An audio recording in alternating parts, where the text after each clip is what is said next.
नहीं समझोगे, क्योंकि तुमने कभी एक ही एक्सरसाइज 1000 बार नहीं की।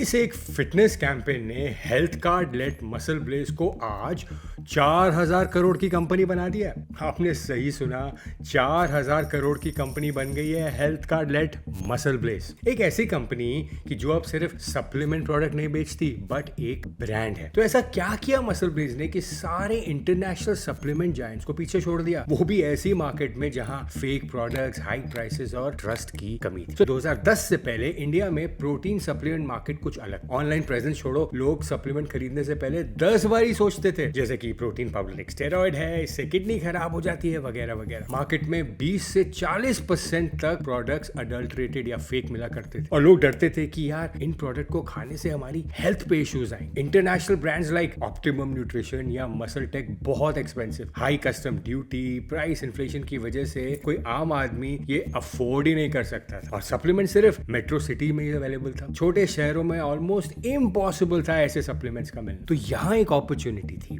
एक अफोर्डेबल सप्लीमेंट ब्रांड क्रिएट करने की जो ऑथेंटिक और अवेलेबल हो सके सबके लिए। और वहां एंट्री होती है मसल ब्लेज के फाउंडर समीर महेश्वरी की, जिन्होंने इस अपॉर्चुनिटी को आइडेंटिफाई किया और शुरू किया healthcart.com। सो 2011 में दो IIT दिल्ली एलुमनाई समीर महेश्वरी और प्रशांत टंडन ने हेल्थकार्ट प्लस लॉन्च किया, एक online store for medicine and supplements. Sameer ने 2012 में मसल ब्लेज लॉन्च किया अंडर हेल्थकार्ट प्राइवेट लेबल। उनका मिशन था इंडिया को ऑथेंटिक सप्लीमेंट्स देना अफोर्डेबल प्राइस पर। लेकिन चैलेंज बड़ा था, लोगों का भरोसा कैसे जीतेंगे, कैसे अपने सप्लीमेंट प्राइसेस कम करेंगे, कैसे हम इस ब्रांड को हर जगह पहुंचाएंगे, क्योंकि न्यूट्रिशन और सप्लीमेंट सेगमेंट किसी भी D2C ई कॉमर्स सेगमेंट से ज्यादा डिफिकल्ट है क्रैक करने के लिए, क्योंकि इस इंडस्ट्री में लोगों का भरोसा जीतना बहुत मुश्किल होता है, क्योंकि मामला आपकी हेल्थ का है। लोग कपड़े तो फेक पहन लेते हैं लेकिन फेक सप्लीमेंट्स के साथ कॉम्प्रोमाइज नहीं कर सकते। और 2012 में पूरे मार्केट में ट्रस्ट की कमी थी। तब मार्केट को इंटरनेशनल ब्रांड्स लाइक ऑन और मसल टेक रूल करा करते थे और वैल्यू चेन बहुत लंबी थी। जैसे थर्ड पार्टी इंपोर्टर्स बाहर से सप्लीमेंट्स लाते थे, फिर ये डिस्ट्रीब्यूटर्स और होलसेलर्स को सप्लाई होते थे, जो प्रोडक्ट्स को जिम्स, ट्रेनर्स और न्यूट्रिशन स्टोर्स को सप्लाई कर देते थे। लेकिन इस सप्लाई चेन में कोई भी ग्रीडी हो सकता था और इजीली ऑथेंटिसिटी कॉम्प्रोमाइज कर सकता था, सिस्टम में डुप्लीकेट या काउंटरफेट या फेक प्रोडक्ट्स इंट्रोड्यूस करके। तो डुप्लीकेट प्रोडक्ट्स एक बहुत कॉमन इश्यू था और लोगों का एग्जिस्टिंग सेल्स चैनल जैसा कोई सप्लीमेंट रिटेल वाले पे बहुत कम भरोसा था। दूसरा इशू था प्राइसिंग का। ये इंपोर्टेड इंटरनेशनल ब्रांड्स तो थे पर इन पर हेवी कस्टम ड्यूटी लगती थी, इस वजह से और भी एक्सपेंसिव हो जाते थे। पर इससे भी इंपॉर्टेंट, प्राइस के बारे में कोई ट्रांसपेरेंसी नहीं थी, क्योंकि importers randomly MRP tags inflate कर देते थे और वेरीफाई करने का कोई बेंचमार्क नहीं था। प्राइसिंग बिल्कुल भी फेयर नहीं थी, कभी सप्लीमेंट सस्ता मिलता था थोड़ा सा, कभी महंगा हो जाता था। ये सब रिटेलर्स पे डिपेंडेंट और अक्सर प्राइसेस इतने हाई होते थे कि एवरेज कस्टमर की रीच से बाहर हो जाते थे। आप सोचो 7000 रुपए का वे प्रोटीन मैंने खरीदा है 2012 में। और तीसरी प्रॉब्लम थी अवेलेबिलिटी की, क्योंकि ये इंपोर्टेड प्रोडक्ट ज्यादातर सिर्फ मेट्रो सिटीज या जिम या न्यूट्रिशन स्टोर में ही अवेलेबल होते थे। इनको ऑनलाइन खरीदने का कोई रिलायबल ऑप्शन नहीं था। छोटे शहरों के बहुत सारे लोग कभी इन्हें खरीद ही नहीं पाते थे। इसीलिए समीर ने हेल्थ कार्ट लॉन्च किया इन सारे प्रॉब्लम्स को टैकल करने के लिए। उन्होंने पहले एक रोबोस्ट सप्लाई चेन सेटअप किया, जहां हेल्थ कार्ट ने प्रोडक्ट्स डायरेक्टली ब्रांड्स या लाइसेंस डिस्ट्रीब्यूटर से सोर्स करना शुरू कर दिया, सारे मिडलमैन को बीच में से हटा दिया। Health cart directly international brands के साथ ऑर्डर प्लेस करता था, इंपोर्ट करता था और खुद शिपमेंट्स मैनेज भी करता था और डायरेक्टली कंज्यूमर को हेल्थ कार्ट वेबसाइट और ऑनलाइन स्टोर्स के थ्रू बेच देता। तो डुप्लीकेट प्रोडक्ट्स की पॉसिबिलिटीज कंप्लीटली एलिमिनेट हो गई और प्राइसेस हमेशा स्टैंडर्डाइज और जेन्युइन रहने लगे। और उनके ई कॉमर्स डिलीवरी मॉडल की वजह से इंडिया में अब कोई भी किसी भी शहर से सप्लीमेंट ऑर्डर कर सकता था। इनफैक्ट हेल्थ कार्ट हर प्रोडक्ट पे अपना ऑथेंटिसिटी हॉलमार्क भी ऐड करता है, जैसे कस्टमर को ब्रांड पे ट्रस्ट और भी ज्यादा मजबूत हो जाए। प्रोडक्ट्स बिक रहे थे healthcart.com पे। अगर हेल्थ कार्ट चाहता तो इस मॉडल को कंटिन्यू कर सकता था, मतलब सेलिंग इंटरनेशनल जेन्युइन सप्लीमेंट्स। लेकिन इस मॉडल में दो मेजर प्रॉब्लम थी। सबसे बड़ी affordability. Health cart international product सस्ते नहीं बेच सकता था, क्योंकि वो प्रोडक्ट डायरेक्टली यूएस से इंपोर्ट कर रहा था। फॉर एग्जाम्पल 2012 में यूएस में ऑन वे प्रोटीन 2500 का था, लेकिन इंडिया में आते आते ये ऑलमोस्ट 4500-5000 का हो जाता था, क्योंकि इस पे 40% इंपोर्ट ड्यूटीज और कई और चार्जेस लग जाते थे। इसलिए हेल्थ कार्ट को रियलाइज हुआ कि इंडियन कंज्यूमर बिना किसी रीजन के 40% एक्स्ट्रा पे कर रहा है। दूसरी प्रॉब्लम थी प्रॉफिटेबिलिटी की। हेल्थ कार्ट के अपने प्रॉफिट मार्जिन एक्सट्रीमली लो लो थे क्योंकि ज्यादा से ज्यादा वो सिर्फ 10 से 15% ऑर्डर वैल्यू के कमीशन चार्ज कर सकता था। तो समीर को रियलाइज हुआ कि हेल्थ कार्ड कभी भी एक प्रॉफिटेबल ई कॉमर्स रिटेलर नहीं बन पाएगा और यहाँ जन्म हुआ मसल ब्लेज का।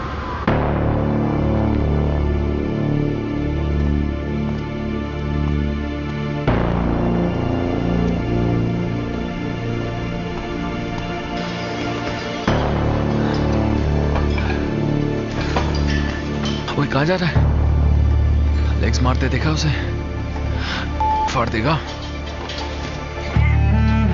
और मेरे ख्याल से ये एक जेन्युइन मूव जहां हेल्थ कार्ट ने अपने इन हाउस प्रोडक्ट्स बना के अपनी ही साइट पे बेचना शुरू कर दिया। हेल्थ कार्ट पे मसल ब्लेज को रखने का एडवांटेज था क्योंकि इंटरनेशनल प्रोडक्ट्स के साथ मसल ब्लेज भी बिक जाता था और अपने ब्रांड्स बेचकर वो अपने प्रॉफिट मार्जिन को सिर्फ 10% से अब 40% तक बढ़ाने की कोशिश कर रहे हैं। और मसल ब्लेज का आना एक मेन रीजन है कि आज हेल्थ कार्ट प्रॉफिटेबल है। ये शायद इंडिया की इकलौती ई कॉमर्स कंपनी है जिसने पूरे फाइनेंशियल ईयर के लिए प्रॉफिट आफ्टर टैक्स रिपोर्ट किया। हेल्थ कार्ट ने दो चीजों पे बहुत फोकस किया, प्रोडक्ट और मार्केटिंग। तो 2012 में मसल ब्लेज ने लॉन्च करने के बाद समीर ने पहले कुछ साल प्रोडक्ट को परफेक्ट करने में बिताया और 2015 आते आते तक मसल ब्लेज इतना अच्छा हो गया था कि इसे बेस्ट टेस्टिंग चॉकलेट वे प्रोटीन शेक भी डिक्लेयर कर दिया था। और कंज्यूमर के बीच ट्रस्ट बिल्ड करने के लिए इंडिया में सबसे पहले SMS based authenticity checker introduce किया जहां आप सिर्फ एक SMS भेजकर कंफर्म कर सकते थे कि आपका प्रोडक्ट जेन्युइन है या नहीं। प्रोडक्ट तो स्ट्रांग हो रहा था, चाहिए था अब एक मार्केटिंग कैंपेन जो सारी फिटनेस कम्युनिटी में हलचल मचा दी। और फिर जुलाई 2017 में आया उनका ऐसा मार्केटिंग कैंपेन जिसने पूरी फिटनेस इंडस्ट्री को चेंज कर दिया। तुम नहीं समझोगे, saluting the true spirit of fitness.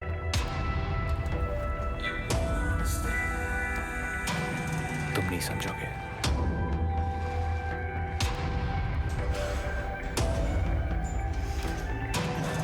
क्योंकि तुम्हारे लिए वर्कआउट तो सिर्फ एक न्यू ईयर रेजोल्यूशन है।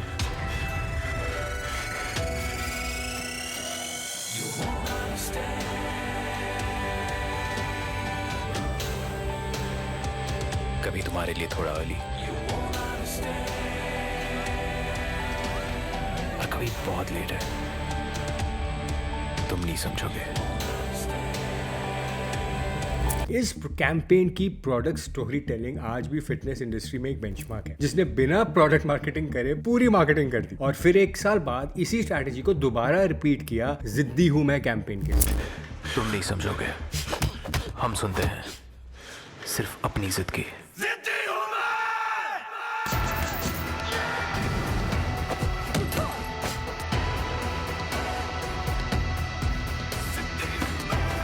जिद है मेरा फितूर, जिद है मेरा गुरूर, जिद है मेरी जुर्रत, जिद है मेरी हिम्मत।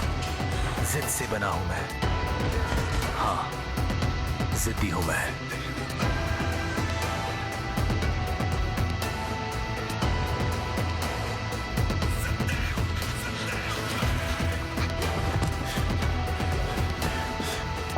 मसल ब्लेज, जिद्दी हूं मैं।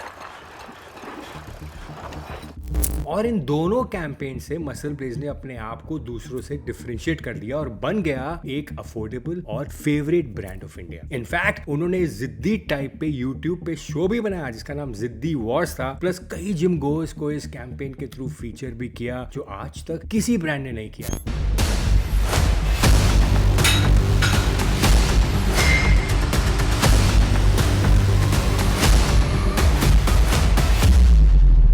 और आज कई मसल ब्लेज एथलीट्स हैं जो जाने माने चेहरे बन चुके हैं। मसल ब्लेज की ब्रांड प्रमोशन स्ट्रैटेजी भी बहुत यूनिक थी। फिटनेस कैटेगरी में लोगों के अक्सर रोल मॉडल्स होते हैं जिनकी तरह वो दिखना चाहते हैं या उनकी पर्सनल स्टोरी से रिलेट करते हैं और ऐसे इन्फ्लुएंसर्स जिनकी लोग सुनते हैं। और मसल ब्लेज ने स्मार्टली अपने बजट का मेजर चंक इन्फ्लुएंसर मार्केटिंग पे इन्वेस्ट कर दिया जो पहले कभी नहीं हुआ था। पहले लोग सिर्फ सेलिब्रिटी को पैसे दे दिया करते थे। रैंडम लोगों को सोशल मीडिया पे फेसबुक एड्स दिखाने की बजाय और लोगों को उनके सप्लीमेंट्स खरीदने के लिए पुश करने की बजाय उन्होंने एग्जिस्टिंग फिटनेस इन्फ्लुएंसर्स के ऑडियंस को पुल किया। मुझे याद है mister Asia, mister world Thakur Anoop Singh के साथ मैंने ही ये मार्केटिंग कैंपेन तुम नहीं समझोगे लॉन्च किया था। और आज भी MuscleBlaze heavily influencer marketing पे रिलाय करता है, जहां वो मास अपील वाले लार्ज इन्फ्लुएंसर और स्मॉल बट लॉयल फॉलोइंग वाले माइक्रो और मीडियम इन्फ्लुएंसर्स दोनों को टारगेट करता है। मसल ब्लेज ने सिर्फ बॉडी बिल्डर्स को नहीं बट डिफरेंट स्पोर्ट्स को टारगेट किया, क्योंकि प्रोटीन सबकी रिक्वायरमेंट है, इवन फीमेल एथलीट्स की भी। और इस पूरे टाइम में मसल ब्लेज प्रोडक्ट फ्रंट पे पेटेंटेड टेक्नोलॉजीज और न्यू फॉर्मूलाज के साथ इनोवेट करता जा रहा था, और इनके कुछ प्रोडक्ट्स तो फॉरेन ब्रांड से भी बेटर होते जा रहे थे। तभी तो आज मसल ब्लेज का एस्टिमेटेड मार्केट शेयर इंडिया में 30% है। और तीसरी और फाइनल स्ट्रैटेजी जो हेल्थ कार्ड ने एग्जीक्यूट की वो थी एक ओमनी चैनल स्ट्रैटेजी, जहां उन्होंने अपने ऑनलाइन प्लेटफॉर्म को ऑफलाइन स्टोर्स में भी लॉन्च कर दिया। आपने जगह जगह हेल्थ कार्ड के स्टोर्स देखे होंगे, आई एम श्योर जरूर देखे होंगे, लेकिन सोचने वाली बात है कि एक e commerce company offline stores क्यों एस्टैब्लिश करेगी? वेल, हेल्थ कार्ड ने रियलाइज किया कि भले ही उनकी offline online offering theoretically great थी, ऑन ग्राउंड रियलिटी कुछ अलग थी। हेल्थ कार्ड ने रियलाइज किया कि भले ही कस्टमर ऑनलाइन रिसर्च कर लेते थे, लेकिन प्रोडक्ट्स को फिजिकली वेरीफाई किए बिना परचेज कंप्लीट करने में थोड़े से हेजिटेंट थे। लेकिन इससे भी बड़ा इशू ये था कि अभी भी अर्ली 2012 में इंटरनेट पेनिट्रेशन बहुत लो थी, स्पेशली छोटे शहरों में। तो इस प्रॉब्लम को सॉल्व करने के लिए हेल्थ कार्ड ने 2013 से ऑफलाइन स्टोर्स भी ओपन करना शुरू कर दिया, और वो हेल्थ कार्ड का एक जीनियस मूव साबित हुआ। अर्बन कंज्यूमर्स के लिए ऑनलाइन परचेज करना इजी ऑप्शन था, और छोटे शहरों सेमी अर्बन कंज्यूमर जो परचेज पहले कर नहीं पाते थे, अब फिजिकली जाके हेल्थ कार्ड के स्टोर पे प्रोडक्ट खरीद सकते थे। और अब